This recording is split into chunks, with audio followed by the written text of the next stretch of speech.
From Zero to Fluent, the true story of a struggling English learner. Have you ever felt completely lost when trying to learn English? Like everyone else understands what's going on, except you? If yes, then you're not alone. Today, I want to take you on a journey. A real one. The story of someone who started with zero. No vocabulary. No grammar. No confidence. Just a dream. This is the story of Amir, a young man from a small town where English wasn't used at all.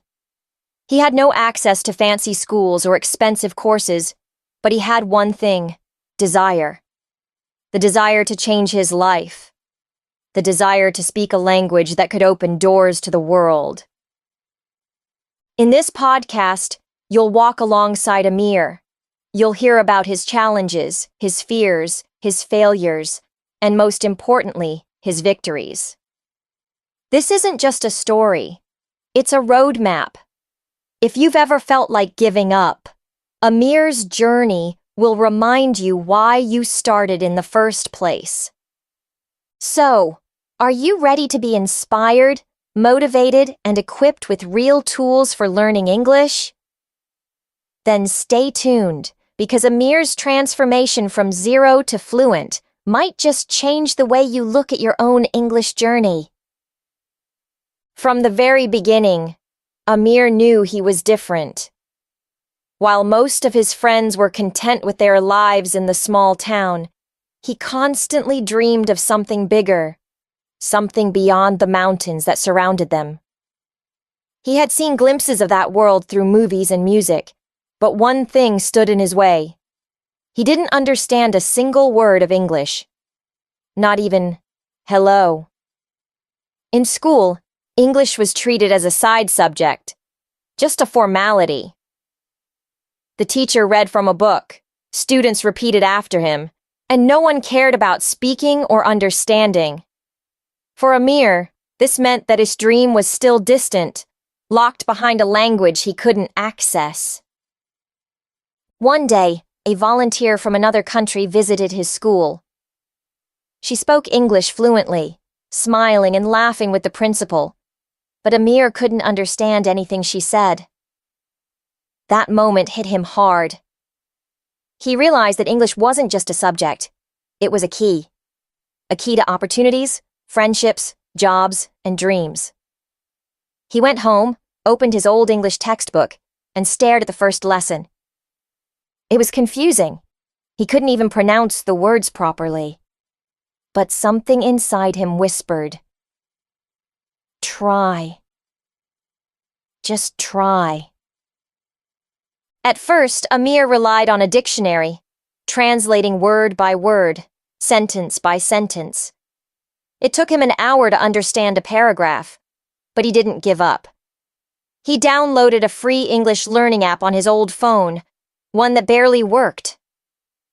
Every night, while others watched TV, Amir repeated phrases aloud, corrected himself, and recorded his voice to compare with native speakers.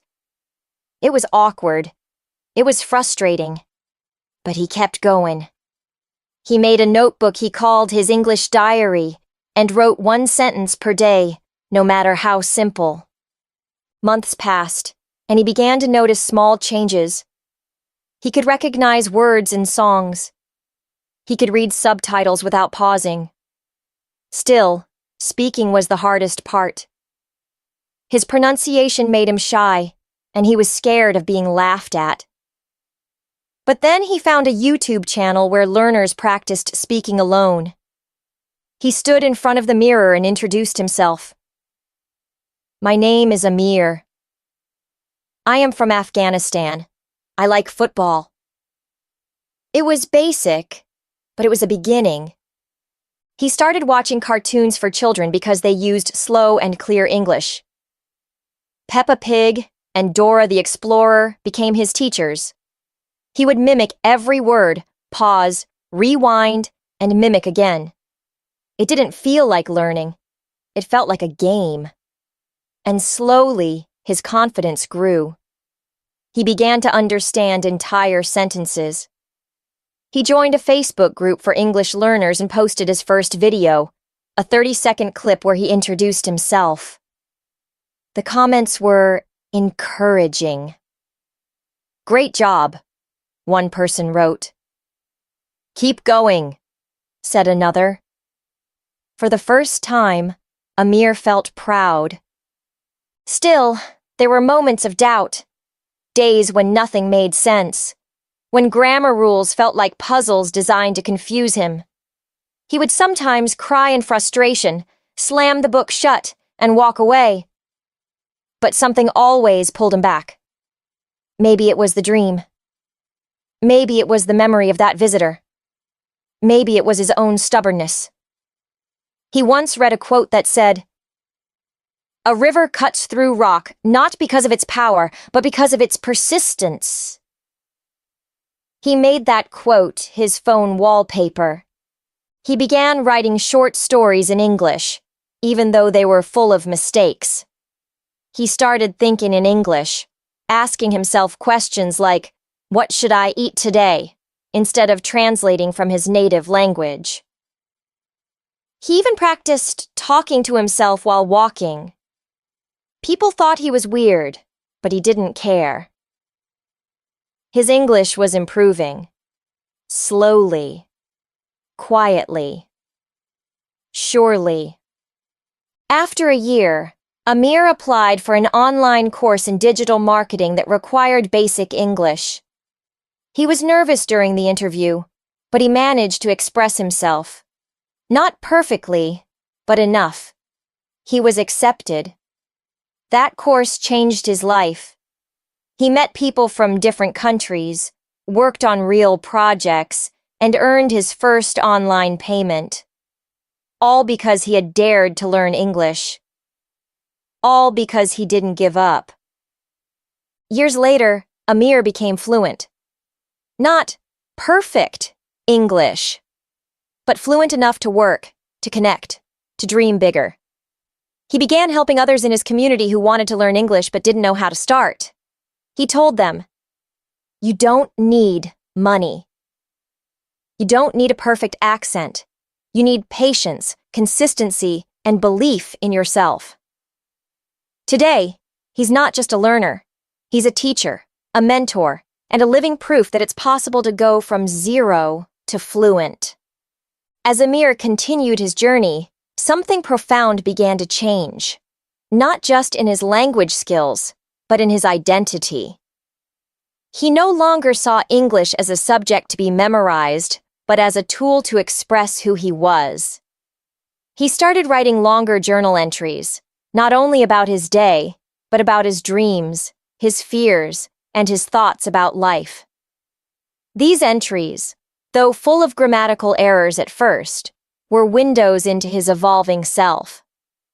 English became the mirror through which he examined his own growth. The mistakes no longer embarrassed him. They excited him. Each error was a sign that he was trying, that he was learning, that he was alive in the process. One afternoon, he found an online community where learners shared their weekly goals. Some wanted to master phrasal verbs, others focused on pronunciation. Amir joined and wrote, "My goal is to tell one story every week in English." That week, he sat on his rooftop with his phone and told a short story about his first day of school. He uploaded it. People watched. People responded. This was so relatable. "Keep telling stories." The encouragement became fuel. His weekly videos became a ritual. To push himself further, Amir began listening to English podcasts while walking. At first, he didn't understand much. The words were fast, the accents unfamiliar. But he didn't pause. He just kept listening. After 2 weeks, he caught a sentence, then 2. After a month, he was finishing episodes and even laughing at the jokes. His ears were tuning in. His brain was rewiring. He was building a mental library of English phrases and patterns without even realizing it. But then came a test. One day, he was asked to help translate for a foreign visitor in his village. He panicked. What if he failed? What if he froze? But he remembered his mirror practice, his videos, his stories. He took a deep breath and stepped forward. "Hello? Welcome to our village," he said confidently. The visitor smiled. Amir continued. He translated, explained, joked, and for the first time, used his English not as a shield, but as a bridge. The villagers clapped. His teacher wept with pride. That night, Amir couldn't sleep. He looked at the stars and thought about the boy who once stared at an English textbook, lost and afraid. That boy was gone. In his place stood a young man who had built a future with nothing but effort and time. And now, his mission had changed. He wanted to be a voice for those who thought they couldn't. He wanted to write a guide. How I Learned English Without Leaving My Country. It would include the exact apps he used, the YouTube channels, the mistakes, the victories. It wouldn't be polished. It would be real. He began mentoring students in nearby schools. He told them, "Learning English doesn't make you better than others. It gives you more tools to help others." The students listened. They saw in him a reflection of themselves, a proof that success didn't come from money or perfect schools, but from dedication. Amir printed small cards with encouraging quotes and gave them to each student. "Your accent is a map of your journey. Fluency is not perfection, it's connection. Speak even if your voice shakes." Eventually, Amir was invited to speak at a local conference on education. He shared his story on stage, in English. The crowd was silent, listening to every word. At the end, the applause was thunderous. A reporter asked, "What advice do you have for students learning English today?" Amir smiled and said, "Fall in love with the process, not the result. Don't chase fluency, chase meaning. Fluency will follow." Today, Amir continues to learn. He reads novels, joins webinars, and writes articles. But most importantly, he teaches, not just English, but hope. His story isn't about language. It's about what happens when a person refuses to give up, when they turn every "I can't" into "I'll try." When they learn not just with their minds, but with their hearts. Every morning now, Amir wakes up with a sense of purpose. His room is no longer just a place to sleep. It's his English lab. On one wall, he's pinned up sticky notes with phrases like "break a leg," "hit the books," and "call it a day." Each week, he changes them.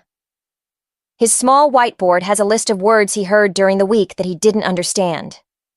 By Friday, every word has a definition, an example sentence, and a check mark. It's not magic. It's method. He also created a mistake jar. Every time he notices an error he made, like using the wrong preposition or forgetting a tense, he writes it on a slip of paper and drops it in. But unlike a punishment, this jar is a treasure chest. At the end of each week, he pulls them out and smiles at how far he's come. "These mistakes," he says, "are the scars of my progress." One of the most transformative practices Amir adopted was shadowing.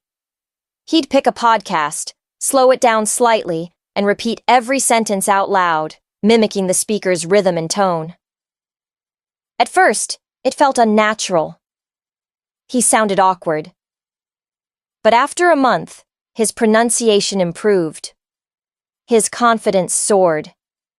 He no longer mumbled in class. He spoke with clarity. At night, he wrote one paragraph about his day and posted it in an online English forum. Native speakers would correct it. Some added emojis, some added jokes. Over time, His sentences grew longer, more complex. He learned idioms, expressions, even humor. The internet became his classroom, and every interaction was a mini lesson. But Amir also faced dark moments, days when motivation ran dry, when he saw peers moving faster, when self-doubt whispered, "You're not good enough." On such days, he went back to the first video he ever recorded. His broken English, his nervous eyes, and he felt proud. "Look how far I've come," he reminded himself. "If I quit now, I lose everything I've built." To keep the flame alive, Amir created a Why I Learn English board. He filled it with photos, a globe, a TED Talk speaker, an English novel, a smiling audience, a plane. These weren't just images, they were dreams. Every time he felt lost, he looked at them and remembered that English wasn't the end goal. It was the bridge to his future. Eventually, Amir applied for an online writing competition. The topic: a challenge that changed me. He wrote about learning English, about how it reshaped his mindset, his identity, his destiny. A month later, he received an email. "Congratulations, you've won second place." He was stunned. His writing, once clumsy and unsure, had touched judges around the world. That moment validated every hour he'd spent in silence, learning. Every skipped party, every late night, every dictionary lookup. It told him, "You're no longer a learner, you're a communicator." He began mentoring online. He launched a small YouTube channel where he told his story in English and offered simple tips. Speak to yourself daily. Make English fun. It's okay to sound wrong. Just sound. His followers grew.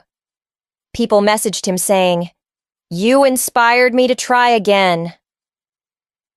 "I thought I was alone." "You made English feel possible." Amir didn't pretend to be an expert. He showed his journey, raw and real. He shared his worst mistakes and how he laughed through them. And that honesty made him relatable. He became a symbol not of perfection, but of persistence. Now, he dreams of writing a book. Fluent from the Inside Out. A book not just about grammar rules, but about emotional struggles, imposter syndrome, fear of judgment, and the myth of perfection. He believes English learners need more than tips. They need belief. And that's what he wants to give. His message is simple. You don't need to be perfect to be powerful. You don't need to be native to be impactful. All you need is the courage to keep speaking, even when your voice shakes. Years later, Amir stood on stage at a youth conference holding a microphone. Hundreds of students looked up at him. English learners, dreamers, doubters, just like he once was. His hands trembled, not from fear, but from pride. He took a deep breath and began. Years ago, I couldn't say a full sentence in English. I would freeze when someone asked, "How are you?" I thought English was for smart people, rich people, people born in the right countries. I never imagined I'd be here, speaking to you, sharing my story. He passed, letting the silence settle. I'm not here because I'm special. I'm here because I didn't stop. I failed, yes. I cried, yes. I almost gave up. But every time I fell, I got back up. Not because I was brave, but because I was hungry. I was hungry to understand movies without subtitles. Hungry to write without Google Translate. Hungry to speak and be heard. The room was quiet. Every face watched him, hanging on to each word. I learned that English isn't just about words. It's about identity. When you speak another language, you unlock another part of yourself. You become more than one version of you. I learned how to be curious, bold, funny, even in English. He smiled, remembering all the awkward conversations, the grammar mistakes, the endless listening hours. If you're struggling, please remember, fluency doesn't come in a day. It's a mountain climb. You will get tired. You will want to quit. But when you reach the top, the view is worth every step. And guess what? Every step counts. Every word you learn, every podcast you listen to, every sentence you try to write, it all adds up. He looked across the room. Don't compare your day 1 to someone else's day 100. Don't let accents embarrass you. They are proof you're brave enough to try. Don't wait to be perfect. Speak now, fail now, learn now. Applause began to rise, soft at first, then stronger. Some stood up, some wiped away tears. Amir didn't expect it. He had just spoken from the heart. Later that evening, a young girl approached him. Your story, she said softly, is my story. I was going to give up, but now I want to try again. He nodded. Then I've done my job. Amir's journey wasn't just about language. It was about becoming someone new, about rewriting his story, about using English not as a goal, but as a tool to connect, inspire, and grow. So, if you're listening to this today and you feel stuck, remember Amir.